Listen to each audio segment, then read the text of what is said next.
Hello friends, இது வெள்ளிக்கிழமை. எப்பவும் போல் கோயிலுக்கு கிளம்பியாச்சு. நம்ம தோட்டத்தில் பூத்த ஜாதிப்பூ, அடுத்தது வந்து ரோஜாப்பூ, எலுமிச்சம்பழம் எடுத்து வச்சாச்சு. தேங்காய் மட்டும் வந்து கருப்பு காயாக இருந்ததுங்களா, ஊர்லேருந்து கொண்டு வந்தது. அதனால் வந்து தேங்காய், வாழைப்பழம், வெத்தலைப்பாக்கு போகிற வழியில் கடையில் வாங்கிக்கிறணும்.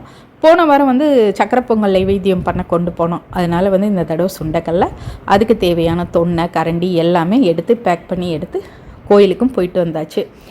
கோயிலில் பார்த்திங்க அப்படின்னம்னா, நம்ம ஆடி போகிறதுக்கு வளையல் வாங்கி கொடுத்துருந்தோம் இல்லையா. ஆனால் வந்து போன வாரம் ஞாயிற்றுக்கிழமை வந்து குலதெய்வம் கோயிலுக்கு போயிட்டு திங்கக்கிழமை தான் வந்தோம். அதனால் வந்து கோயிலுக்கு போக முடியலை. அவங்க வந்து பூசாரி வந்து அவங்களோட ஒய்ஃப் வந்து கொடுத்தாங்க, பிரசாதம் கொடுத்தாங்க. சிகப்பு வளையல் பார்த்திங்கன்னா சின்ன பிள்ளைங்க போடுற மாதிரி இருக்கும், ப்ளூ கலர் வந்து பெரியவங்க போடுற மாதிரி வளையல் கொடுத்தாங்க. கோயிலுக்கு போயிட்டு வந்ததுக்கப்புறம் தான் பக்கத்தில் இருக்கிற கடையில் வந்து காய் வாங்கிட்டு வந்தது. இந்த வாரம் செவ்வாய்க்கிழமை வந்து சந்தைக்கு போக முடியல, அதனால் வந்து பக்கத்தில் இருக்கிற கடையில் வாங்கிட்டு வந்தது. மெனு பார்த்திங்க அப்படின்னா, பீக்கங்காய் சாம்பார், மாங்காய் கல்னிமண்டி, அடுத்தது காளான் வந்து பெப்பர் ஃப்ரை மாதிரி வச்சுக்கலாம் அப்படின்னு சொல்லிட்டு சமையல் முடிஞ்சது. வாங்க பார்க்கலாம் என்னென்னு.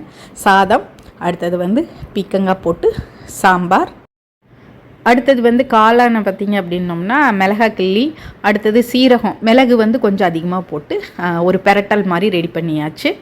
அடுத்தது வந்து மாங்காய் பச்சடி. இதுதான் வந்து இன்றைக்கான வெஜ் மெனு. நம்ம சேனலை வந்து சப்ஸ்கிரைப் பண்ணாத மக்கள் கண்டிப்பாக சப்ஸ்கிரைப் பண்ணி சப்போர்ட் பண்ணுங்கள். நிறைய மக்கள் வந்து சப்ஸ்கிரைப் பண்ணாமல் பார்த்துட்ருக்கீங்க.